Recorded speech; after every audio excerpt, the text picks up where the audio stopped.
È un programma che avevamo in mente da tempo, volevamo unire tre strumenti solistici, il clavicembalo, il flauto e il violino, che non sono stati utilizzati nella storia insieme tanto frequentemente. Il quinto brandeburghese, seguito dal triplo concerto in La minore per proseguire col programma. Abbiamo pensato di isolare quei tre solisti in una trio sonata di Carl Philipp Emanuel Bach, il figlio di Johann Sebastian, che raggruppa il flauto, il clavicembalo o il fortepiano e la viola al posto del violino. Un concerto di Telemann molto bello in mi minore per flauto, violino e archi.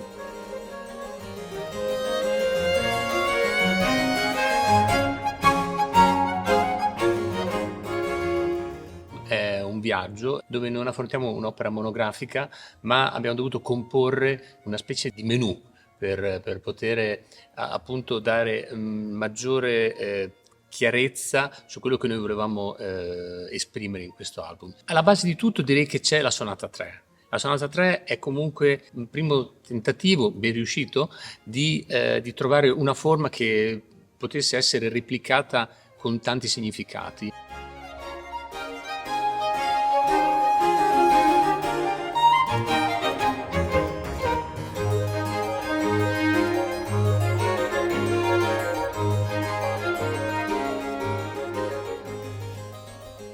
Sappiamo bene che il quinto brandeburghese è di fatto un concerto per clavicembalo, gli altri due solisti sono in qualche modo sottomessi a una scrittura così piena e densa come quella del clavicembalo e che solo Bach utilizzò in questa maniera.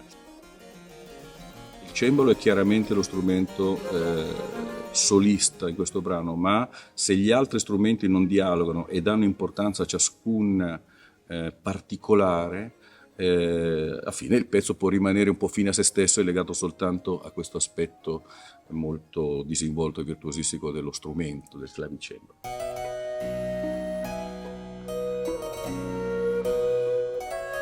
Il triplo concerto in La minore è composto da un preludio e fuga che Bach aveva composto precedentemente, appunto da due movimenti, e il movimento centrale è stato tratto da una trio sonata per organo, dal secondo movimento. Questo pezzo mi ha sempre affascinato, l'ho studiato la prima volta quando ero ancora minorenne.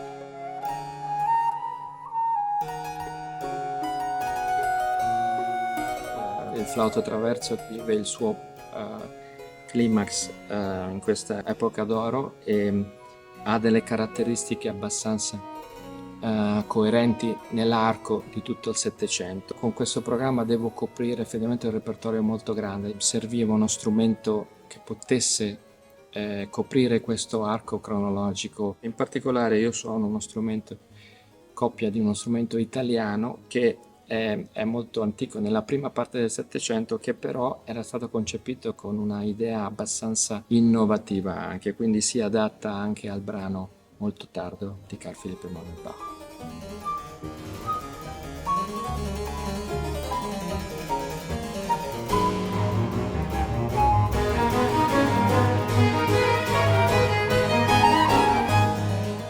Per fare un album era interessante anche non focalizzarci solo su un organico orchestrale e trovare una dimensione più intima. Bach ha scritto diverse sonate per diversi organici.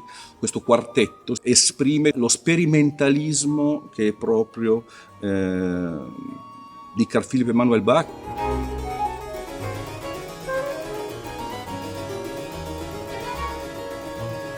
Questo è un programma che si discosta dal nostro abituale, che è più incentrato normalmente sugli autori italiani, ma è proprio interessante proporlo suonato da musicisti italiani perché si può intravedere ancora meglio in questa scrittura, in questa musica, qual è il possibile influsso anche dal punto di vista emotivo, dal punto di vista del linguaggio, dal punto di vista della scelta